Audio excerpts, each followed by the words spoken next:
sambahin ang Panginoong butihin, ialay mga awitin sa piging na handog niya sa atin.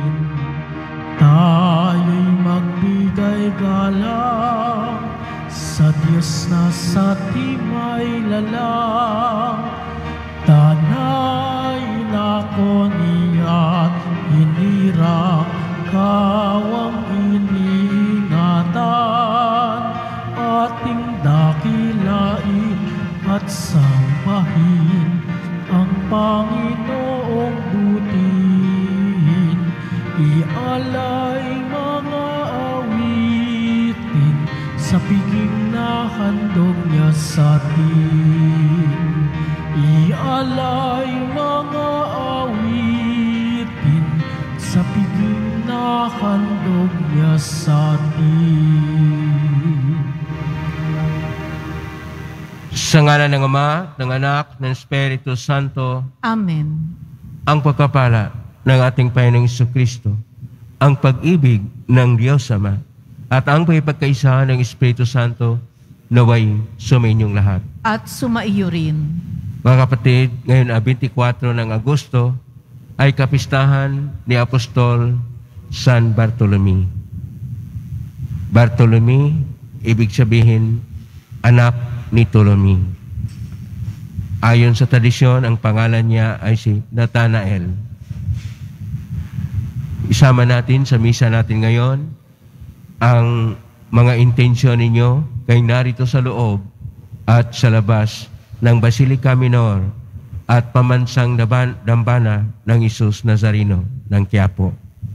Ang mga intensyon ng mga nakiisa sa atin sa pagitan ng live streaming through Facebook Live, YouTube at iba pang social media dito sa ating bansa at iba't ibang dako ng mundo. Ang mga intensyon ng mga na-cross-posting ng mga chapels, groups at communities. Idagdag rin natin ang ating intensyon para sa kapayapaan sa buong mundo at sa isang matagumpay na paglalakbay bilang simbahang sinodal. Mga kapatid, sa ating mga pagbasa, tayo po ay tinuturuan una sa unang pagbasa sa Aklat ng Pahayag na ang ating Mesiyas na Panginoong Hesus Nazareno ay maugnay sa bagong Jerusalem na magiging kanyang katipan. At sa ating Ebanghelyo, si Felipe ay kanya pong dinala, ayon pa sa Ebanghelyo ni San Juan, si Nathanael sa ating Panginoon, na kung saan nakikilala niya ang ating Panginoon dahil hindi siya maniwala na mayroong isang Mesiyas na manggagaling sa Nazareth dahil ayon sa tradisyon, ang Mesiyas ay dapat mula sa Bethlehem. Si Nathanael na taga Cana ay naniwala at siya nagpapahayag na ang ating Panginoon, siya ang hari, siya ang anak ng Diyos. Sa buhay natin, dapat kilalanin din natin ang mga pahiwatig, pagpapahayag, at ang ginagawa ng Diyos sa buhay ng bawat tao at sa ating buhay. Sa mga kaloob na biyaya kuminsan na hindi natin nabigyan ng pansin dahil sa ating kahinaan at karupukan, nakalimutan natin ng lahat ng mga natanggap sa buhay natin ay nagmula sa Diyos. Kaya dahil dito, tayo ay naging makasarili, tayo ay nagkasala. Kaya bilang kaanib ng angkan ng Diyos, dumulog po tayo sa mga Panginoong nagpapatawad ng lubos. Sinugong tagapagpagaling sa mga nagsisisi, Panginoon, kaawaan mo kami. Panginoon, kaawaan mo kami. Dumating na tagapag-anyayang mga makasalanan ay magsisi, Kristo, kaawaan mo kami. Kristo, kaawaan mo kami. Nakaluklok ka sa kanan ng Diyos Ama para ipamagitan kami, Panginoon, kaawaan mo kami. Panginoon, kaawaan mo kami. Kaawaan tayo na makapangyarihang Diyos, Patawarin tayo sa ating mga kasalanan at patnubayan tayo sa buhay na walang hanggan. Amen.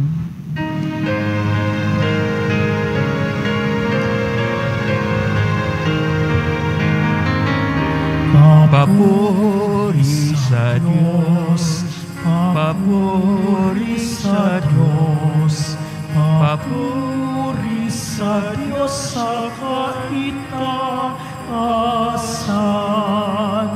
at sa lupa'y kapayapaan, at sa lupa'y kapayapaan, sa mga taong kinalulugdan niya.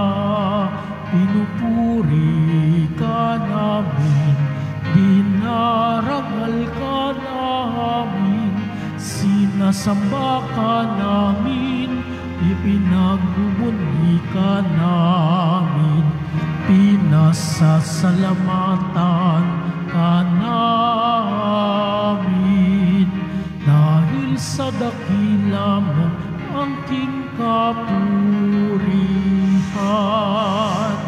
Panginoong Diyos, Hari ng langit, Diyos amang makapangyarihan sa lahat, Panginoong Jesucristo, bugtong na anak, Panginoong Diyos, Kordero ng Diyos, anak ng Ama.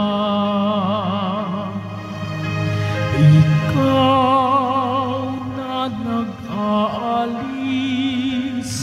ng mga kasalanan ng sanlibutan, maawa ka sa amin. Ikaw na nag-aalis ng mga kasalanan ng sanlibutan, tanggapin mo ang aming kahilingan, tanggapin mo ang aming kahilingan. Ikaw na naluluklok sa kanan ng Ama, maawa ka sa amin, sapagkat ikaw lamang ang banal at ang kataas-taasan, ikaw lamang Jesucristo ang Panginoon, kasama ng Espiritu Santo sa kadakilaan ng Diyos Ama. Amen. Ng Diyos Ama.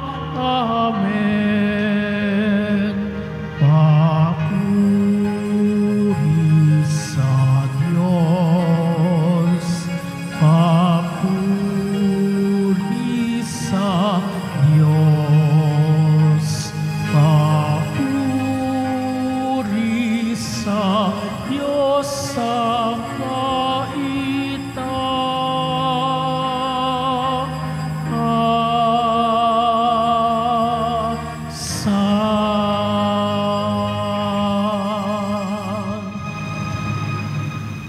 Manalangin tayo. Ama naming makapangyarihan, gawin mong matibay ang aming panampalataya na nag-ugnay kay Apostol San Bartolome sa buklod ng hindi mangdarayang makipag-ugnayan ng apostol na ito sa iyong anak. Bilang tugon sa kanyang pagdalangin, ang sambayan mo naway maging pananda ng iyong pagliligtas sa lahat ng bansa sa pangitan ni Jesucristo kasama ng Espiritu Santo, magpa sa walang hanggan. Amen. Magsiupo ang lahat. Pagbasa mula sa aklat ng pahayag. Wika ng anghel sa akin, halika at ipakikita ko sa iyo ang babaeng makakaisang dibdib ng kordero. Nilukuban ako ng espiritu at inihatid ako ng anghel sa ibabaw ng isang napakataas na bundok. Ipinakita niya sa akin ang Jerusalem, ang banal na lungsod na bumababa mula sa langit, buhat sa Diyos. Nagliliwanag ito dahil sa kaningningan ng Diyos. Kumikislap na gaya ng hiyas na haspeng sinlinaw ng kristal. Ang pader nito'y makapal at mataas at may 12 pinto. Bawat isa'y may bantay na anghel. Nakasulat sa mga pinto ang pangalan ng 12 lipi ng Israel. 3 ang pinto ng bawat panig, 3 sa silangan, 3 sa timog, 3 sa hilaga, at 3 sa kanluran. Ang pader ng lungsod ay may 12 saligang bato at nakasulat dito ang pangalan ng 12 apostol ng Kordero. Ang salita ng Diyos. Salamat sa Diyos. Talastas ng mga tao, dakilang paghahari mo. Talastas ng mga tao, dakilang paghahari mo. Magpupuring lahat sa iyo, O Panginoon, ang iyong nilalang. Lahat mong nilikha ay pupurihin ka at pasasalamatan. Babanggitin nilang tunay na dakila yaong kaharian at ibabalitang tunay kang dakilat makapangyarihan. Talastas ng mga tao, dakilang paghahari mo. Dakila mong gaway upang matalastas ng lahat ng tao. Mababatid nila ang kadakilaan ng paghahari mo.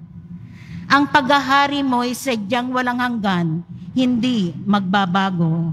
Talastas ng mga tao, dakilang paghahari mo. Matuwid ang Diyos sa lahat ng bagay niyang ginagawa. Kahit anong gawin, ay kalakip doon ang habag at awa. Siya'y nakikinig at handang tumulong sa lahat ng tao.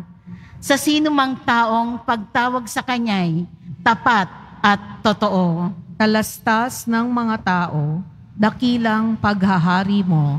Magsitayo na po ang lahat.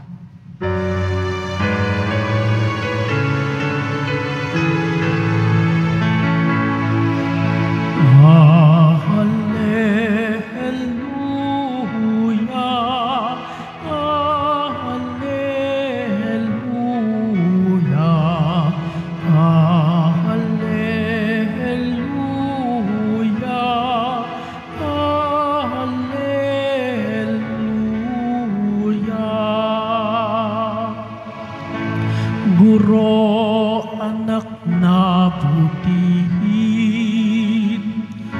ng Diyos Amang masintahin, ika'y hari ng Israel. Hallelujah, hallelujah, hallelujah, hallelujah.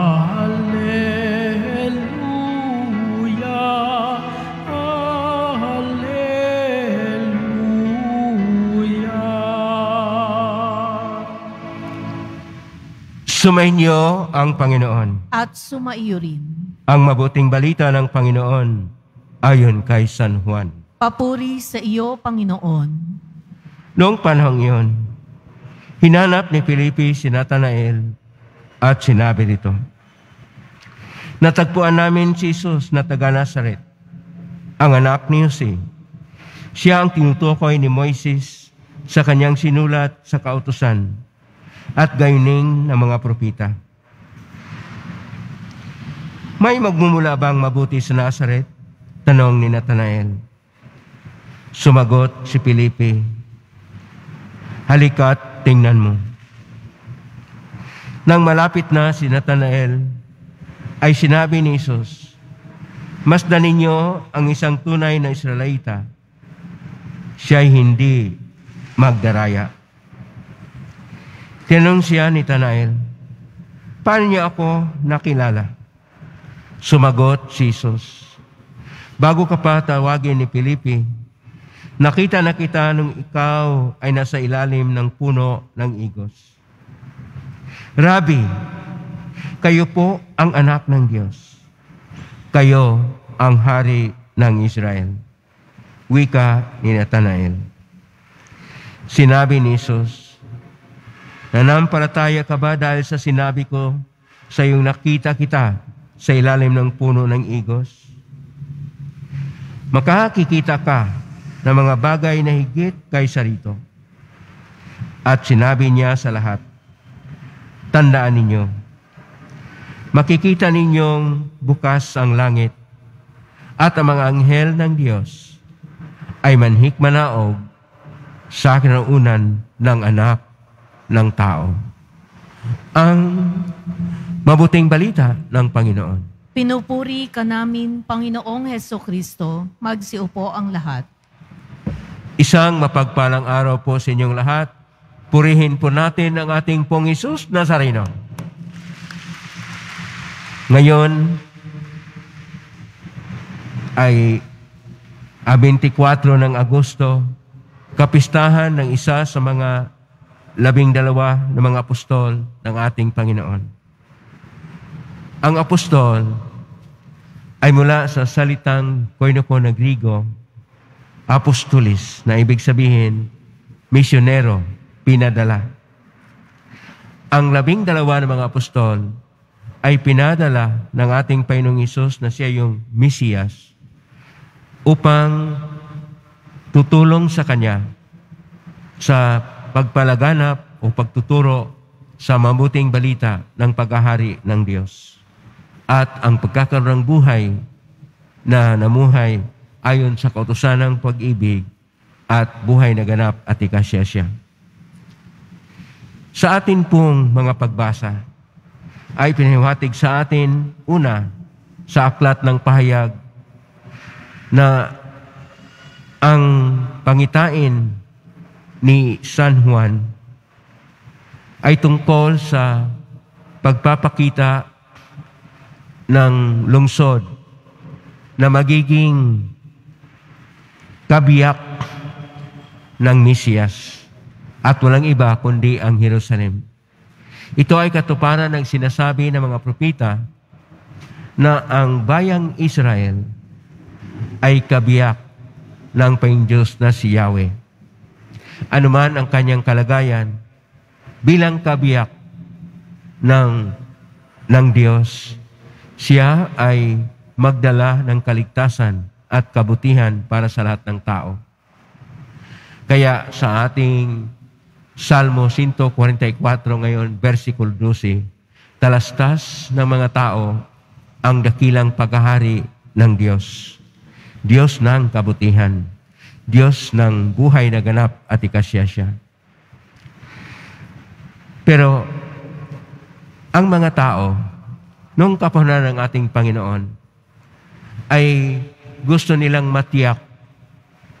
Una, kung mayroon na ba talagang Mesiyas na pinangako ng Diyos sa kanila na magliligtas.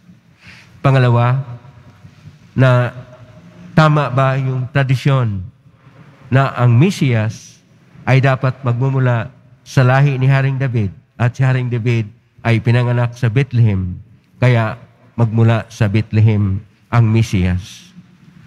At pangatlo, na ang Mesiyas ay magbukas ng panibagong buhay. Kaya una, buksan niya ang langit upang ang langit ay tatanggap na ng mga hinirang ng Diyos. Ibig sabihin, lahat ng sumusunod at tumatalima sa kalooban ng Diyos ay mumuhay na sa buhay ng hanggan sa kalangitan. Dito nating tingnan ang atin ring Ebanghelyo ngayon ni San Juan, Kapitulo 1, verso 45 hanggang 51. Ito ay tungkol kay Nathanael. Ayon pa sa tradisyon, itong si Nathanael ay isang eskriba. Ano po yung eskriba? Ang eskriba ay nag-aaral tungkol sa Torah. Ang Torah ay tradisyon ng mga 5 aklat ng mga kautusan. Minsan tinatawag nating Pentateuco o 5 aklat ni Moises, na kung saan nakasaad dito ang mga turo tungkol sa kautusan na dapat sundin ng mga tao upang sila'y mapabilang na hinirang ng Diyos. At liban pa sa Torah, tradisyon din na tinatawag na Nevi'im. Ang Nevi'im ay tradisyon ng mga propita. Propita na walang aklat na nasulat, at ito yung gaya ni Propita Isaias, Elias, yung propita na nakasulat ng mga aklat, na kung saan marami ang kanilang nasulat, kaya tinatawag sa kanila mga mayor na mga propita, at ang mga may maliit na tradisyon na nakasulat ay tinatawag na mga minor na propita. Lahat nito ay tinatawag na Nevi'im. At pangatlo na tradisyon na dapat malaman ng isang eskriba ay ang tradisyon na tinatawag na Ketubim. Ketubim, ibig sabihin mga nakasulat. Ito yung nakasulat ng mga aklat ng karunungan at mga talinghaga at mga turo na kung saan nakapagmabuti sa buhay. Bilang pantas na nakakaalam ng Torah o pautusan, ng Nevi'im o tungkol sa mga propita, at Ketubing tungkol sa mga nakasulat sa karunungan, si Nathanael ay alam niya na ang isang Mesiyas ay dapat manggaling sa Bethlehem sapagkat yon ang tradisyon. At doon nagmula ang tradisyon na ang Mesiyas ay dapat magmula sa lahi ni Haring David na pinanganak din sa Bethlehem. Ngayon, itong si Felipe, sinasabi niya kay Nathanael, natagpuan na niya yung tinutukoy ni Moises sa kanyang kautusan at gayon din sa turo ng mga propita. Pero si Jesus na taga Nazaret. Nazaret, kung tingnan po natin ang Nazaret, nasa norte ng Israel. At doon sa norte na yon ay hindi gaanong matibay ang mga tao dahil yon ay nabihag sa panahon ng exile. Ang naiwan na lang yung probinsya ng Juda na kung saan sila ay nagiging matapat sa Diyos na si Yahweh. Kaya ang mga taga-norte, taga-Nazaret, ay hindi maituring na mayroong mga bubuting tao. At sinasabi pa na si Jesus ay taga-Nazaret. Kaya kaagad ang reaksyon ni Nathanael, mayroon bang mabuting manggaling sa Nazaret? Pero ang sinabi ni Felipe, halika't tingnan mo. Hindi kasi nila naalaman na ating Panginoon ay pinanganak sa Bethlehem. Kaya dapat tingnan ni Nathanael na anak ni Bartolomeo. Kaya noong nagkita na sila ng ating Panginoon, kaagad sinabi ng Panginoon na masdan ninyong isang tunay na Israelita na hindi nagdaraya. Ang hindi nagdaraya, ibig sabihin siya yung tunay na nasa tradisyon. Binubuhay niya ang tradisyon ng Torah, ng Nevi'im at Ketubim. Hindi siya nagdaraya. Tapos, paano mo ako nakilala? Kagad sinabi ng Panginoon, bago ka tawagin ni Felipe, nakita kita nasa ilalim ng puno ng igos. Ang puno ng igos ay simbolo ng Israel. Lahat ng mga matapat na mga Israelita sa puno ng igos nagdarasal kay Yahweh at naghihintay para sa Mesiyas. Kaya ang puno ng igos ay simbolo ng Israel na nag-aantay sa isang Mesiyas na makita po natin sa aklat ni Propeta Micah, Kapitulo 4, versikulo 4, at kay Sicaraya, Kapitulo 3, versikulo 10. Kaya, kaagad, ang sinabi niya, Rabi, kayo po ang anak ng Diyos. Kayo ang hari ng Israel. Dahil sa sinabi ng Panginoon, dahil nanalangin si Nathanael Bartolomeo na darating sana ang Mesiyas. Kaya siya na. Ang sinabi ng Panginoon, pataya ka ba dahil sa sinabi ko? Marami ka pang makikita. At ano po ang makikita doon? Na mabuksan ang langit. Sapagkat nasarado po ang langit noong ang mga tao ay nagkasala kay Yahweh. At dahil doon, sila'y inilikas, nagkaroon sila ng exile sa iba't iba makapangyarihan ng mga bansa, gaya ng bansa ng Babylonia o Iraq o Syria at iba pa. Pero sinasabi ng Panginoon na mayroong mga anghel na manhik manaog. Ito yung nagpakita sa panaginip ni Jacob na ngayon matutupad sa ating Panginoon na siya nga ang tunay na Mesiyas.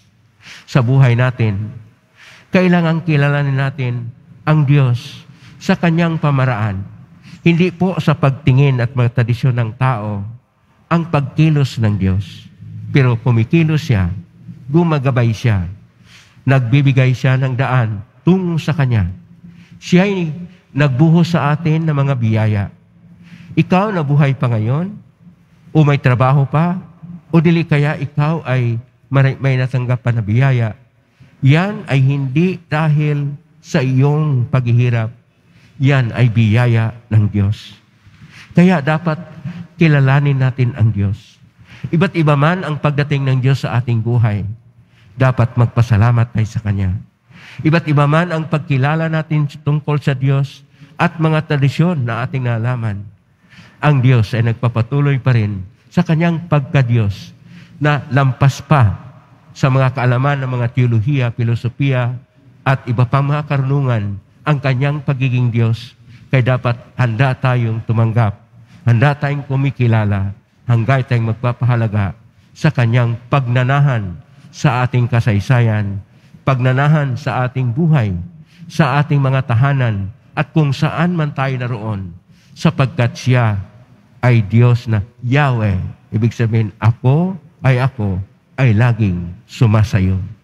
Naway, ang Diyos na laging sumasayo ay kilanlan mo, mahalin mo, paglingkuran mo, na hindi Kanya pababayaan, sapagkat mahal Kanyang lubusan at dakila ang pag-ibig niya sa iyo. Kaya, mahalin mo ang Diyos sapagkat siya ay Diyos ng pag-ibig. Amen? Purihin natin ang Diyos. Magsitayo na po ang lahat.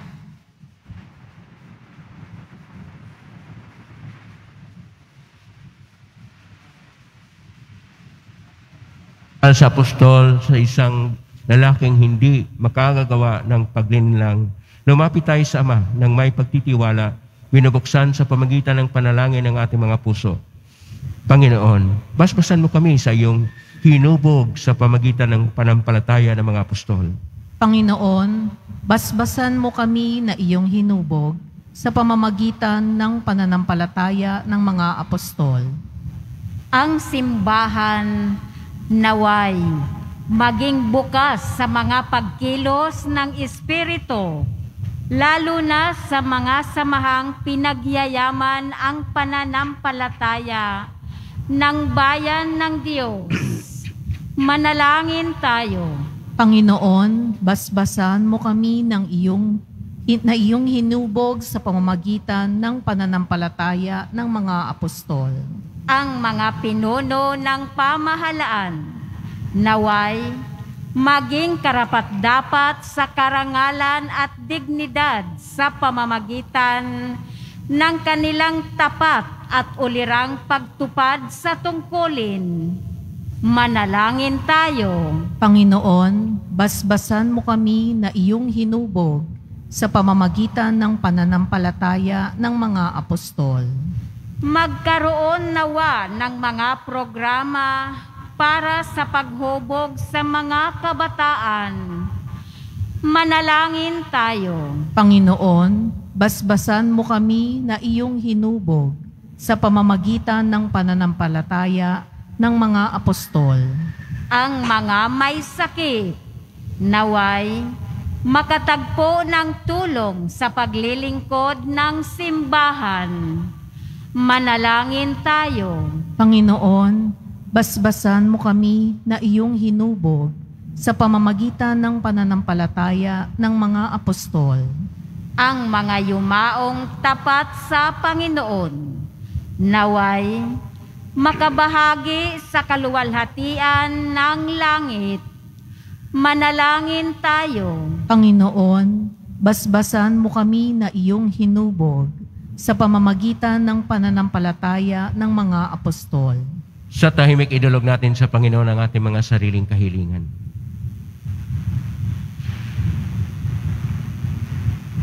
Ama, habang ipinarating namin sa iyo ang mga panalangin ito sa tulong ni San Bartolome, tulungan mo kaming magmahal sa iba at magtiwala sa iyong pagpapala sa pangitan ni Kristo na aming Panginoon. Amen. Magsiupo ang lahat.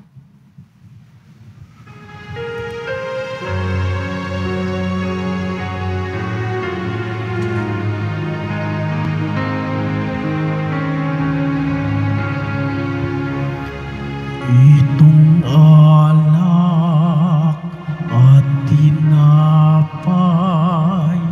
ay handog sa iyo, Ama.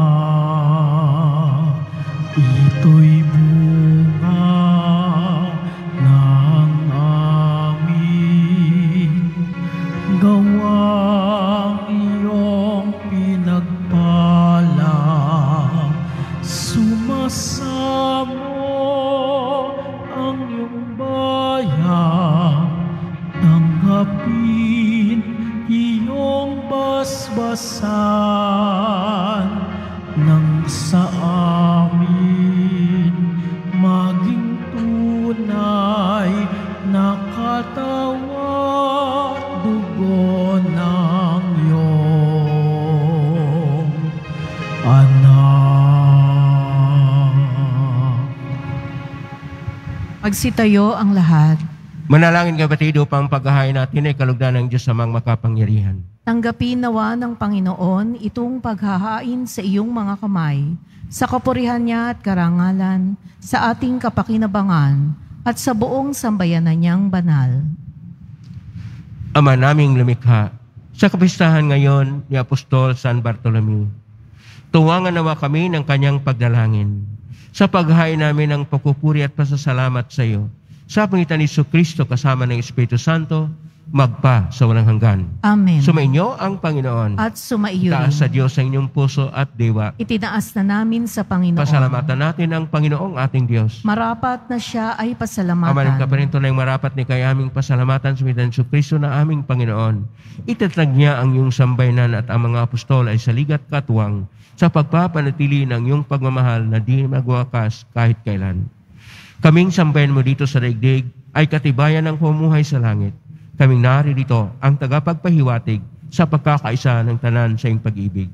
Kaya isa ng mga nagsisiawit ng papuri sa iyong pay sa kalangitan, kami nagbubunyi sa kadakilaan.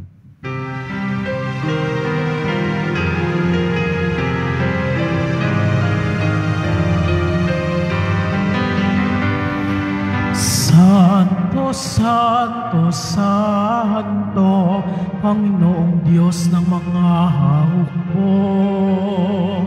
Napupuno ang langit at lupa ng kadakilaan mo. Osana, Osana sa kaitaasan,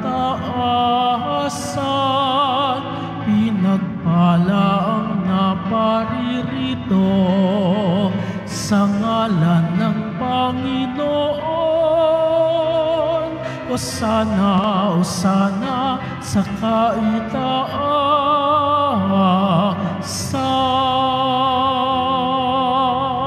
Magsiluhod ang lahat. Ama naming banal, ikaw ang bukal ng tanang kabanalan. Kaismitan ng Espiritong Banal ang makalob na ito upang para sa aming maging katawan at dugo ng aming Panginoong Jesucristo.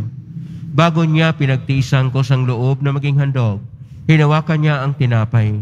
Pinasalamatan kanya. Pinagati-hati niya yon.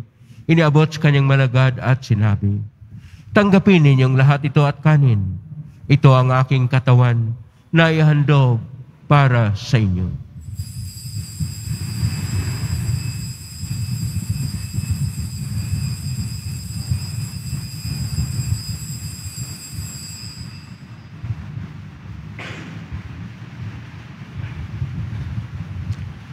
Gayon din naman nung matapos ang hapunan, hinawakan niya ang kalis.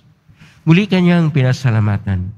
Inabot niya ang kalis sa kanyang malagad at sinabi, tanggapin ninyong lahat ito at inumin.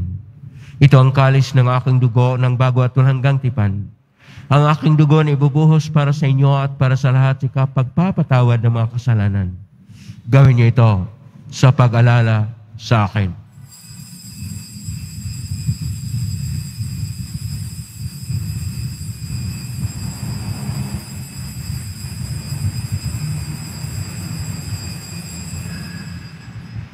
Magsitayo ang lahat.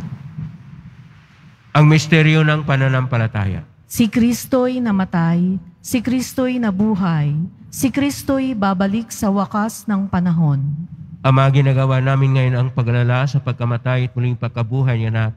Kaya tinaalay namin sa iyo ang tinapay nagbibigay buhay at ang kalis na nagkakaloob ng kaligtasan. Kami nagpapasalamat dahil kami narapat na tumayo sa harap mo para maglingkod sa iyo. Isinasamo namin kami magsasalo-salo sa katawan at dugo ni Kristo ay mabuklod sa pagkaisa sa pamagitan ng Espiritu Santo. Amalingapin simbahang laganap sa buong daigdig. Pususin mo kami sa pag-ibig kaisa ni Francisco na aming Papa at ni Jose na aming Obispo at ng Tanang Kaparian. Alalahanin mo rin mga kapatid naming nahimlay may pag-asang sila muling mabuhay, gayon din ang lahat ng mga pumanaw. Kaawaan mo sila at patuloyin sa iyong kaliwanagan. Kawan napatin kaming lahat na makasalo siyang buhay na walang wakas, kaisa ng Mahal na Birhen Maria na Ina ng Diyos, ng kabiyak ng puso niyang San Jose, kaisa ni San Bartolome at ng mga apostol, ni San Juan Bautista, ni San Roque, ni San Lorenzo Reyes de Manila, ni San Pedro Calungsod, at ang lahat ng mga banal na namuhay dito sa daigdig na ang kalugod-lugod sa iyo.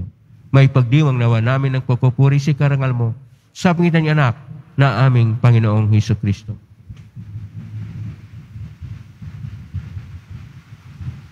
Sa pamamagitan ni Kristo, kasama niya at sa Kanya, ang lahat ng parangal at papuri ay sa iyo, Diyos Amang makapangyarihan, kasama ng Espiritu Santo, magpasawalang hanggan.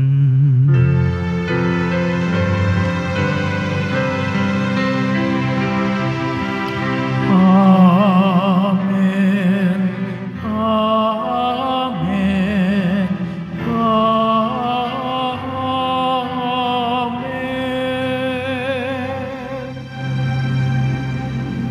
Sa tagubilin ng mga nakagaling na utos at turo ni Jesus na payin natin at Diyos, ipahayag natin ng lakas loob. Ama namin, sumasa langit ka, sambahin ang ngalan mo. Mapasa amin ang kaharian mo. Sundin ang loob mo dito sa lupa para nang sa langit. Bigyan mo kami ngayon ng aming kakanin sa araw-araw. At patawarin mo kami sa aming mga sala. Para nang pagpapatawad namin sa nagkakasala sa amin. At huwag mo kaming ipahintulot sa tukso. At iadya mo kami sa lahat ng masama. Inihiling namin kami adya sa lahat ng masama. Pagkalooban ng kapayapaan araw-araw, iligtas sa kasalanan at sa lahat ng kapahamakan, samantalang aming pinanabikan ang dakilang araw ng pagpapahayag ng tagapagligtas naming si Jesucristo. Sapagkat iyo ang kaharian at ang kapangyarihan at ang kapurihan magpakailanman. Amen. Panginoong Jesucristo, sinabi mo sa mga apostol, kapayapaan ang iniiwan ko sa inyo, ang aking kapayapaan ang binibigay ko sa inyo. Tunghayan mo ang aming panampalataya at huwag ang aming pagkakasala. Pagkalooban mo kami ng kapayapaan at pagkakaisa ayon sa iyong kalooban, kasama ng Espiritu Santo, magpa sa walang hanggan. Amen. Ang kapayapaan ng Panginoon ay laging sumainyo. At sumaiyo rin. Magbigayin kayo ng kapayapaan sa isa't isa. Kapayapaan sa inyo. Kordero ng Diyos na nag-aalis ng mga kasalanan ng sanlibutan, maawa ka sa amin. Kordero ng Diyos na nag-aalis ng mga kasalanan ng sanlibutan, maawa ka sa amin. Kordero ng Diyos na nag-aalis ng mga kasalanan ng sanlibutan, ipagkaloob mo sa amin ang kapayapaan. Magsiluhod ang lahat. Ito ang kordero ng Diyos. Ito ang nag-aalis ng makasalanan ng sanlibutan. Mapalad ang mga inaanyayahan sa piging ng kordero. Panginoon, hindi ako karapat-dapat na magpatuloy sa iyo, ngunit sa isang salita mo lamang ay gagaling na ako. Katawan ni Kristo. Amen.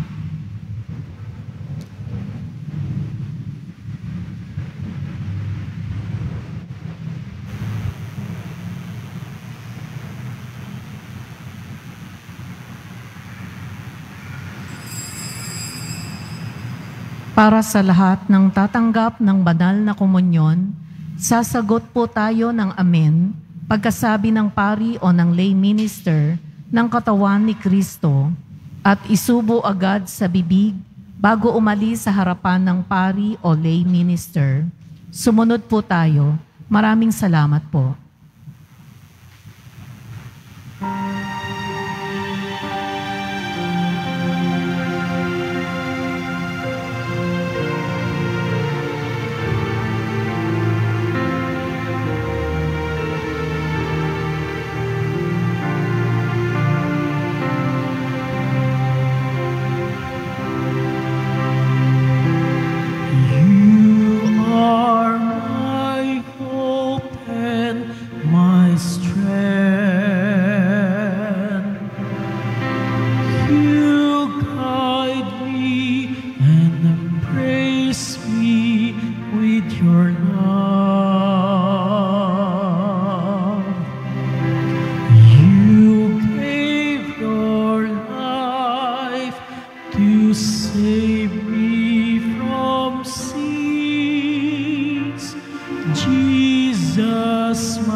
pagpapaalala sa mga nagsisimba.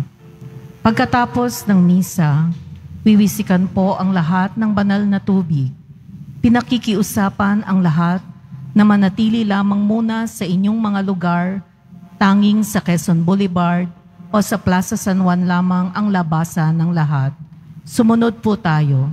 Maraming salamat po sa inyong pagdalaw at pagsisimba sa Basilica Minor at Pambansang Dambana ni Jesus Nazareno.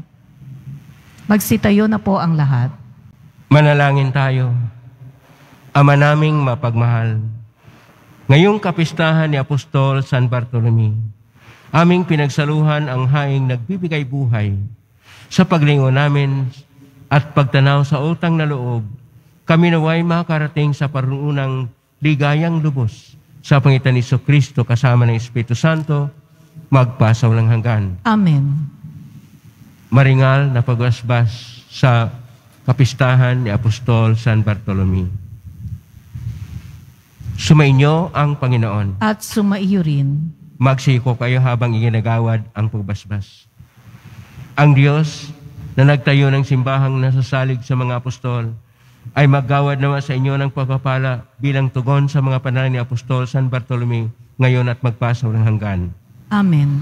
Ang Diyos nawa ay siyang magbunsod sa inyo para tularan ang halimbawa ng mga apostol upang inyong mapatunayan sa lahat ang inyong katapatan sa Kanya ngayon at magpasawalang hanggan. Amen. Ang aral ng mga apostol ay nagpapatatag sa inyong panampalataya. Ang kanilang mga panalangin ay magbunga nawa ng inyong pagsapit sa tahanang tunay at walang hanggan. Amen. Pagpalain kayo ng makapangyarihang Diyos, Ama at Anak at Espiritu Santo. Amen. Pumayo kayo at taglayin sa inyong pag-alis ang diwa ni Apostol San Bartolome. Salamat sa Diyos. Purihin natin ang ating pong susnasa.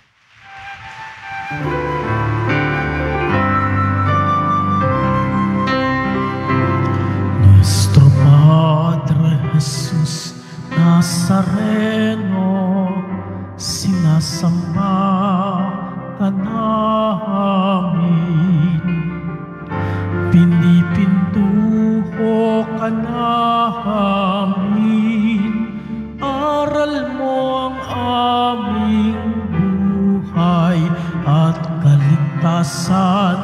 Nuestro Padre Jesus Nazareno, iligtas mo kami sa kasalanan. Ang krus mong kinamatayan ay sagisag ng aming kaligtasan. Nuestro Padre Jesus Nazareno, dinarangal ka namin. Nuestro Padre Jesus Nazareno, niluluwalhati ka namin. Nuestro Padre Jesus Nazareno, dinarangal ka namin. Nuestro Padre Jesus Nazareno, niluluwalhati ka namin.